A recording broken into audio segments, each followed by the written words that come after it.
Hello everyone. ये हमारा अगला वीडियो है सर्वनाम पर या फिर प्रोनाउंस पर। तो पिछला जो वीडियो है वो था अल्फ़ाबेट पर। अल्फ़ाबेट की कुछ चीज़ें हैं जो अभी और डिस्कस होनी है, वो विथ टाइम हम डिस्कस करते रहेंगे। पर आज बात हम करते हैं सर्वनाम की। और इस वीडियो पर डायरेक्ट आने से पहले आप एक बार अल्फ़ाबेट वाली वीडियो भी ज़रूर देख लेना। तो सर्वनाम क्या है? सर्वनाम या फिर जिसको इंग्लिश में प्रोनाउंस भी कहते हैं, ये ऐसे वर्ड्स हैं या ऐसे शब्द हैं जो संज्ञा या नाउन की जगह यूज़ होते हैं। क्यों यूज़ होते हैं? ताकि जब हम कभी भी सेंटेंसेस लिख रहे हैं तो संज्ञा या नाउन को बार बार ना लिखना पड़े। ठीक है, उनका उनका जो नाम है वो बार बार ना लेना पड़े, इसलिए हम उनकी जगह पर सर्वनाम या फिर प्रोनाउंस को यूज़ कर देते हैं। ठीक है, अब संज्ञा क्या है? संज्ञा किसी भी पर्सन, किसी भी आदमी का, किसी भी चीज़ का, किसी भी जगह का, किसी भी गुण क्वालिटी का या फिर अवस्था स्टेट का नाम है ना। जैसे कि मेरा नाम जो है वो संज्ञा हो गया। जैसे मेरा नाम राहुल है तो राहुल एक संज्ञा हो गई। ठीक है, टेबल है वो एक संज्ञा हो गई। जगह है, ठीक है, चंपावत है वो एक संज्ञा हो गई। अल्मोड़ा है वो एक संज्ञा हो गई, है ना। कोई क्वालिटी है वो एक संज्ञा हो गई। क्या कोई स्टेट है, अवस्था है कोई पर्टिकुलर, तो वो एक संज्ञा हो गई। ये जितने तरह के भी शब्द हैं वो संज्ञा के अंडर आते हैं। अब यहाँ पे एग्जाम्पल देखते हैं हम। राम एक लड़का है। राम को क्रिकेट खेलना पसंद है। राम गाना भी गाता है। अब इसमें देखो, एक तो राम इधर आ गया है, एक राम इधर आ गया, एक राम इधर आ गया। बार बार राम का नाम हमें लेना पड़ रहा है यहाँ पे। ठीक, तो इसकी जगह हम क्या कर सकते हैं? हम लिख सकते हैं राम एक लड़का है। ठीक, राम को हमने मेंशन कर दिया कि राम की यहाँ पर बात हो रही है। अगली बार जब दोबारा राम की बात होगी तो हम राम की जगह लिख देंगे उसे उसे क्रिकेट खेलना पसंद है। ठीक, अब जब हम सेंटेंस में आगे बढ़ते हैं तो हम दोबारा से अगर राम की बात कर रहे हैं तो हम क्या लिख सकते हैं? वह गाना भी गाता है। तो हमने राम को ही 3 बार लिखने की बजाय क्या किया? उसकी जगह हमने एक ये सर्वनाम यूज़ कर दिया और एक ये सर्वनाम यूज़ कर दिया। तो अब आपको समझ आ गया होगा इसका काम क्या है। इसका काम है बार बार संज्ञा को लिखना अवॉइड करना। संज्ञा को बार बार मेंशन करना से बचाने के लिए हम सर्वनाम का यूज़ करते हैं। सर्वनाम होते हैं 6 तरीके के: पुरुषवाचक, निश्चयवाचक, अनिश्चयवाचक, संबंधवाचक, प्रश्नवाचक और निजवाचक। आज हम पुरुषवाचक के थोड़े पार्ट पर डिस्कशन करेंगे।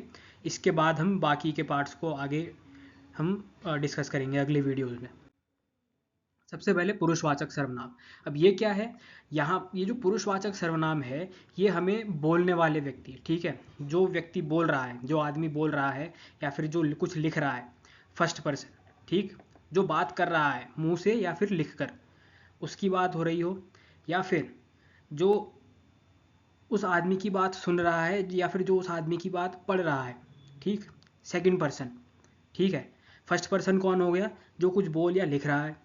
ठीक है, अब सेकंड पर्सन कौन हो गया?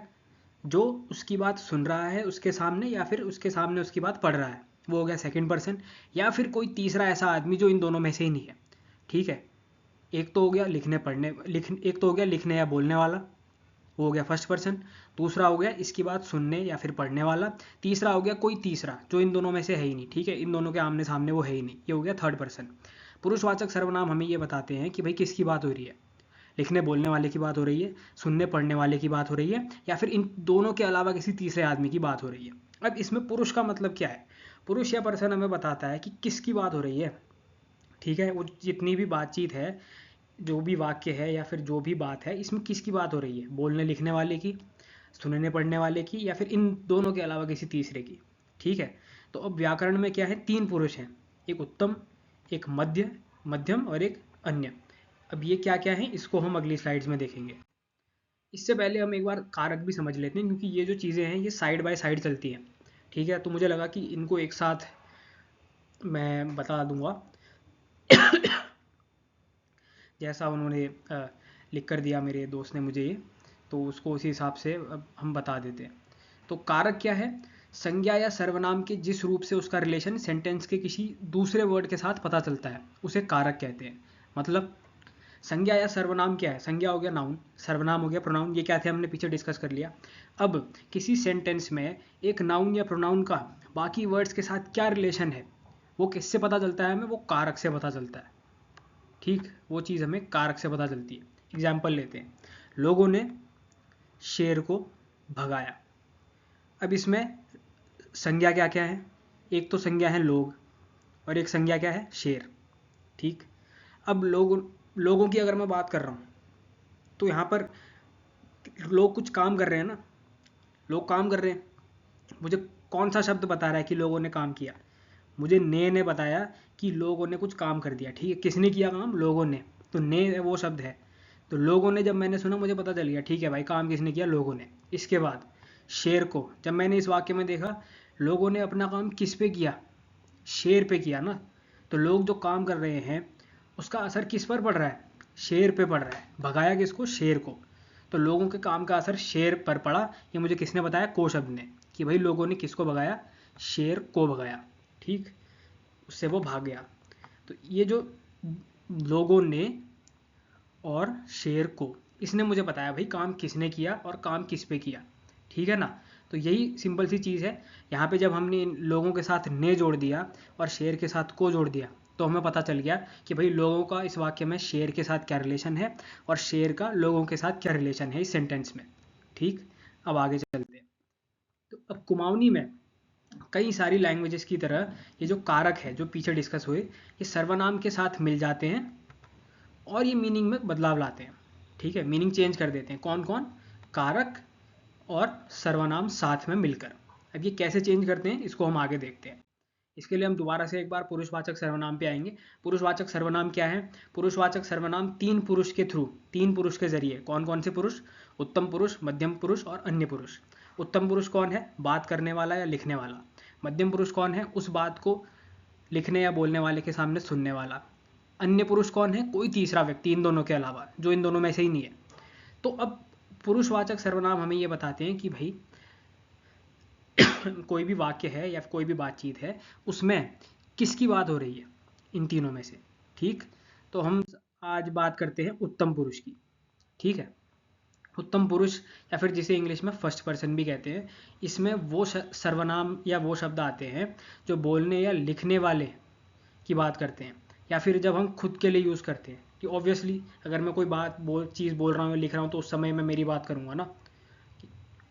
फर्स्ट पर्सन के समय मैं अपनी बात करूँगा। कुछ मैं आपको बता रहा हूँ, कुछ लिख रहा हूँ, तो उसमें मैं अपनी बात करूँगा। इसके लिए हिंदी में कौन कौन से वर्ड यूज़ होते हैं? मैं और हम। ठीक है, मैं और हम, ये दो शब्द हिंदी में यूज़ होते हैं। कुमाऊनी में क्या यूज़ होते हैं इसकी जगह?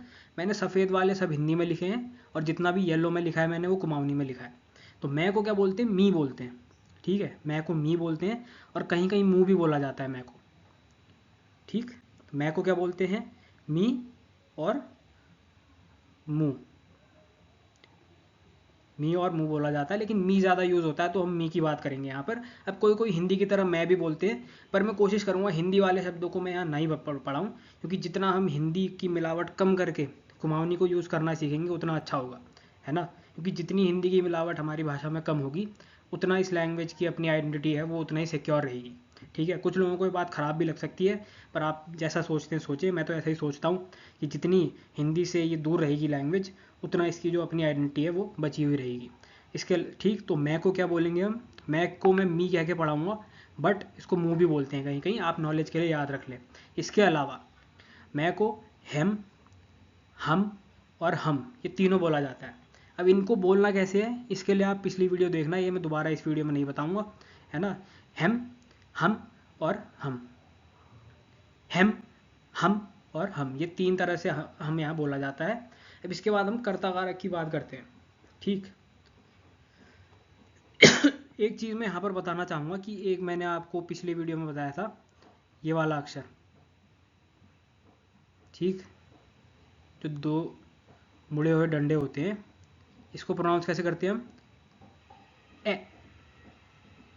ठीक है, जो हिंदी में ए है उसी को हम तेज़ बोलते हैं इसमें। जैसे अगर अगर मैं ये बनाऊं,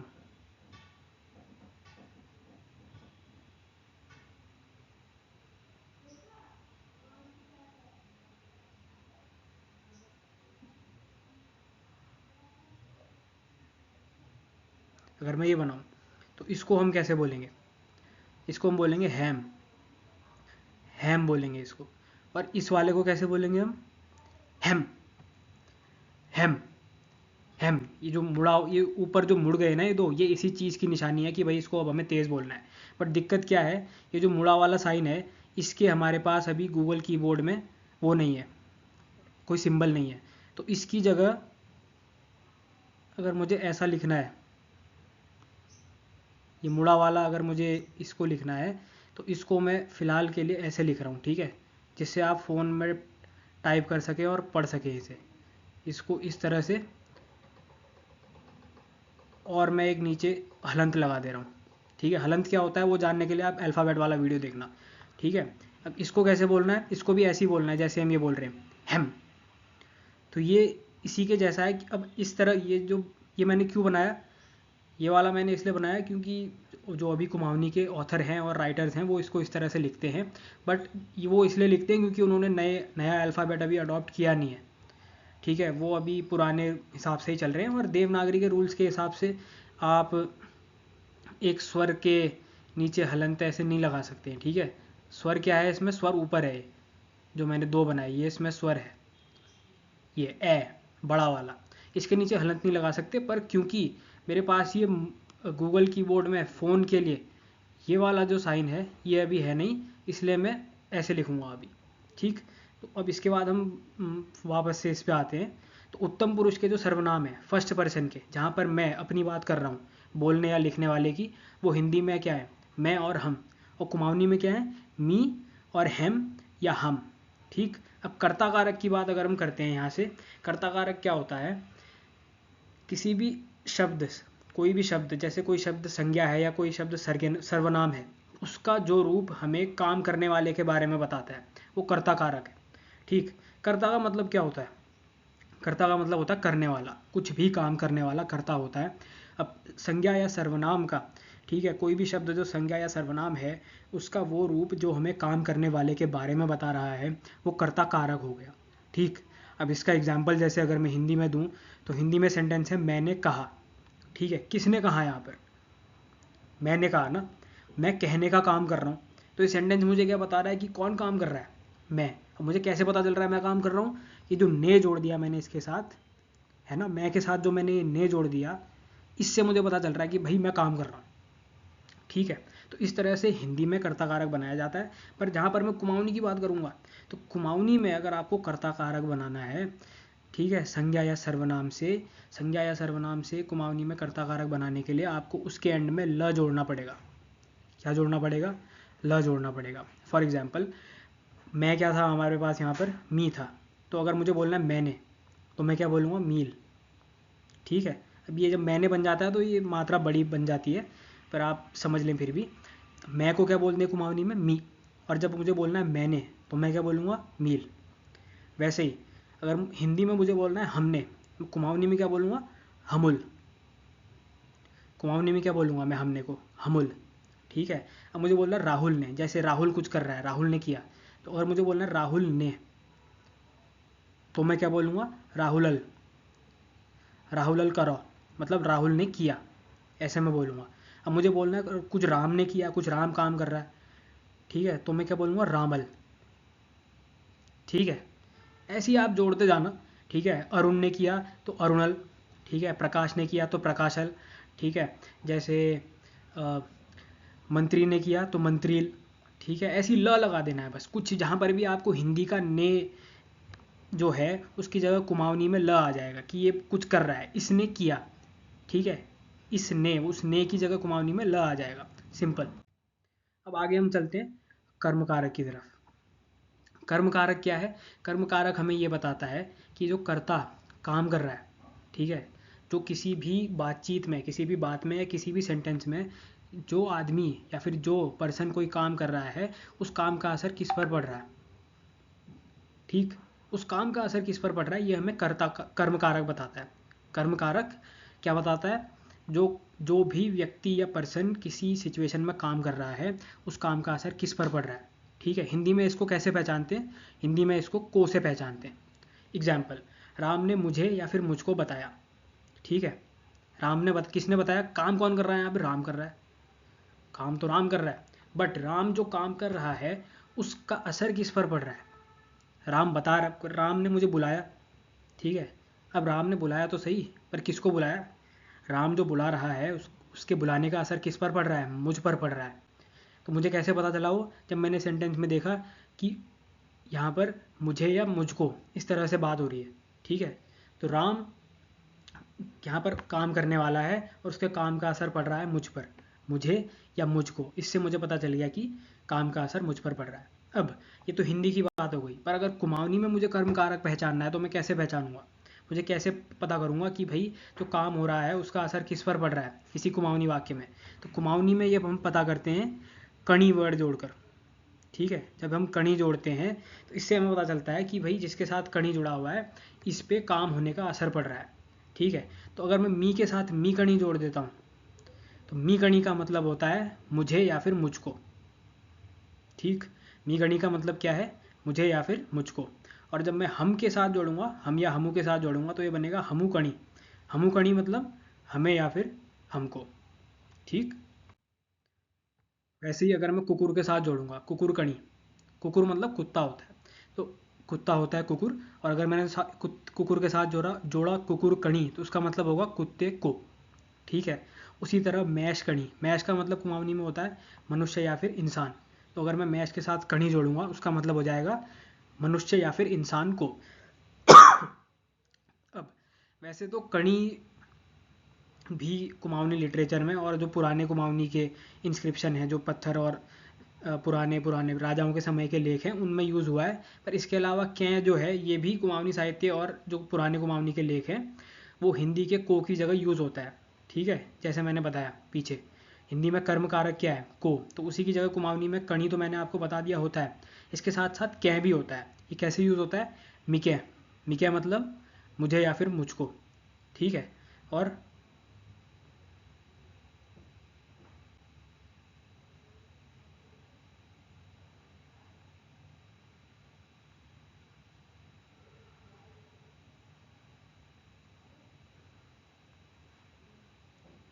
हमू कै, हमू कै का मतलब क्या होता है?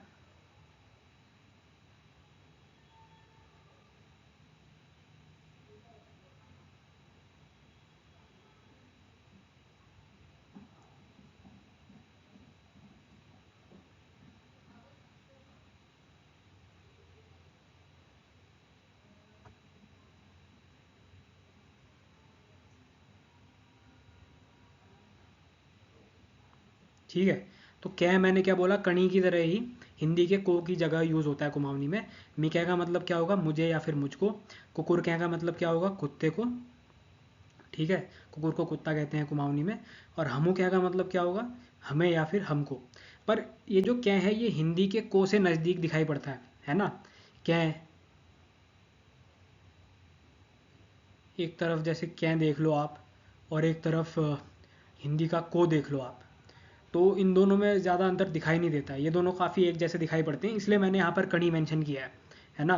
क्योंकि फिर से मेरा मोटिव यही है कि भाई हिंदी जितना कम मिक्स करके पढ़ाई जाए, या हिंदी से आने वाले शब्द जितना यहाँ पर कम मिक्स करके बताए जाएँ उतना बढ़िया होगा। फिर भी मैं आपको बता रहा हूँ वो जहाँ जहाँ पर वो जिस तरह से यूज़ होंगे, पर आपको कोशिश करनी है कि इन शब्दों को थोड़ा यूज़ कम करके उन शब्दों को यूज़ करें जो विशुद्ध रूप से कुमाऊनी के हैं, जो बिल्कुल कुमाऊनी के हैं।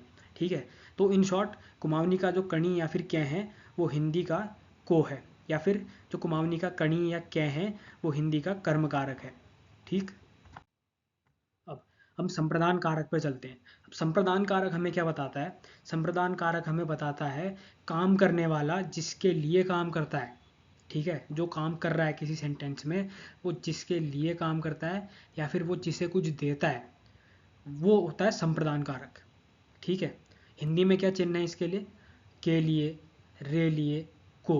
अब को की बात तो पीछे हो गई तो उसको हम उस पर हम बात नहीं करेंगे। अब हम बात करेंगे के लिए और रे लिए के लिए। ठीक है, इसमें बेसिकली लिए देखने को मिलेगा आपको बहुत बार, लिए लिए, मेरे लिए। ठीक है, जैसे मेरे लिए का मतलब क्या है? कोई चीज़ जो मतलब मेरे खातिर हो रही है ना? बेसिक एग्जाम्पल देखो, माँ मेरे लिए खाना लाई। खाना लाने का कौन काम कर रहा है? माँ। तो काम करने वाला यहाँ पर कौन हो गया? माँ हो गई।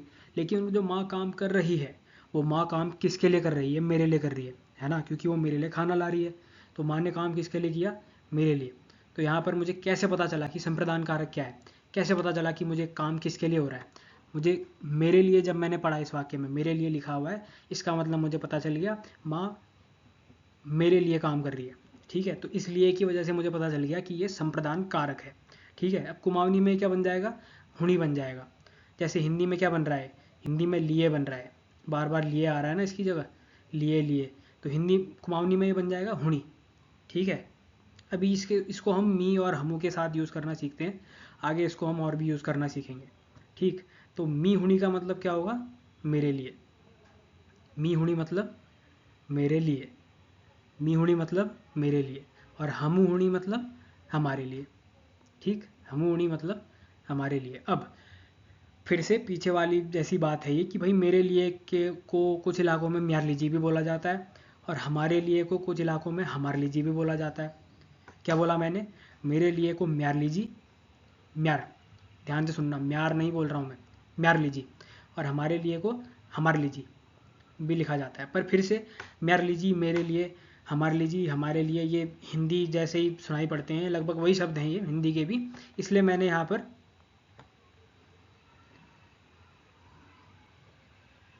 यहाँ पर हुनी यूज़ किया है।